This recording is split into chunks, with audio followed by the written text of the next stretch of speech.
राजू परमार है और मेरे साथ कुमार तिवारी है। तो आज हम लोग का टॉपिक जो है उसका नाम है क्राइम सीन मैनेजमेंट। तो शुरू करते हैं क्राइम सीन मैनेजमेंट। पहला है व्हाट इज क्राइम। क्राइम क्या होता है? Crime is an act that is prohibited by law or the failure to do something that is required by the law. It can also be defined as considered to be socially harmful or dangerous. अब सीधा मतलब में समझो कि crime होता क्या है। कोई भी एक ऐसा चीज जो क्रिमिनल करता है उसको बोलते हैं क्राइम। जो हम लोग लॉ के विरुद्ध में करते हैं कोई काम उसको कहते हैं क्राइम। तो what is scene of crime? Scene of crime क्या होता है? तो a scene of occurrence is a place where a particular crime has been committed. एक ऐसा जगह जहां पे क्राइम हुआ है और where a physical evidence such as crime is found when it is brought to the notice of the police. It is the starting point for the investigator which provides him with the information of the victim and the suspect and reconstruct the crime. The scene of crime cannot be limited in one place. It may be extended from one place to another place. It is also not limited immediate surrounding by may also extend to wider area depending upon the nature of the crime committed. इसका मतलब ये हुआ कि crime एक ही जगह पे नहीं होता है, ये क्राइम सीन बदलता ही रहता है। क्रिमिनल किस तरीके तक क्राइम करके निकला है। Next slide.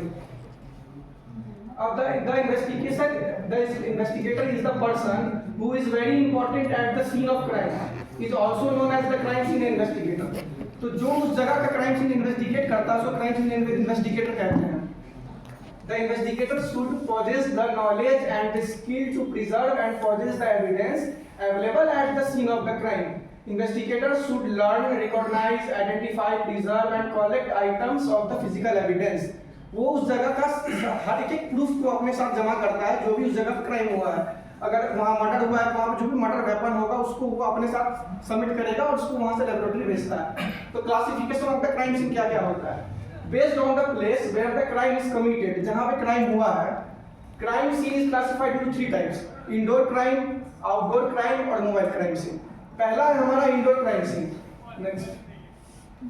तो इंडोर क्राइम सीन देख सकते हो तुम लोग कैसा होता है। इंडोर क्राइम सीन जिसमें रूफ होता है उसको हम लोग इंडोर क्राइम सीन बोलते हैं।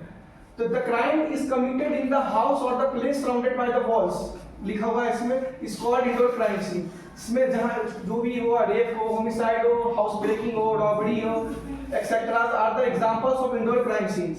आउटडोर क्राइम सीन क्या होता है? When a crime is committed on the road और find in an outdoor crime scene, जैसे rape, homicide, vehicle theft, hit and run case हो गया, व्हीकल एक्सीडेंट हो गया, वो सब हो गया आउटडोर क्राइम का। जो भी बाहर होता है उसको हम लोग आउटडोर क्राइम सीन बोलते हैं।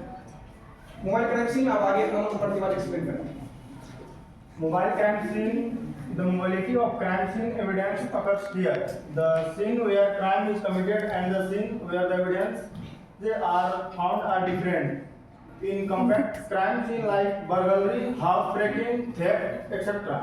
Crime scene can be divided into 5 parts: line of approach, second point of entry, third actual scene, fourth point of exit, 5 line of retreat.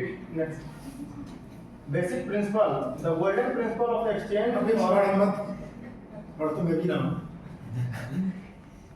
The golden principle of exchange or Locard's principle of exchange. When there is contact between two objects, there will be made and mutual exchange of traces.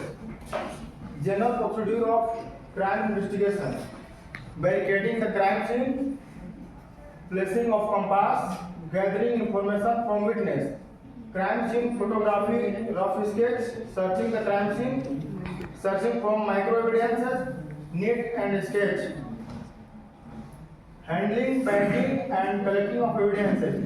Crime scene reconstruction, interviewing the witness, report, forensic examination of evidences, interrogating the suspects, arresting the perpetrator, filing the charge sheet, court proceeding.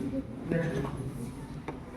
तो यही है crime scene management जो हम दोनों मिलकर बनाए थे। Thank you sir, मौका देने के लिए।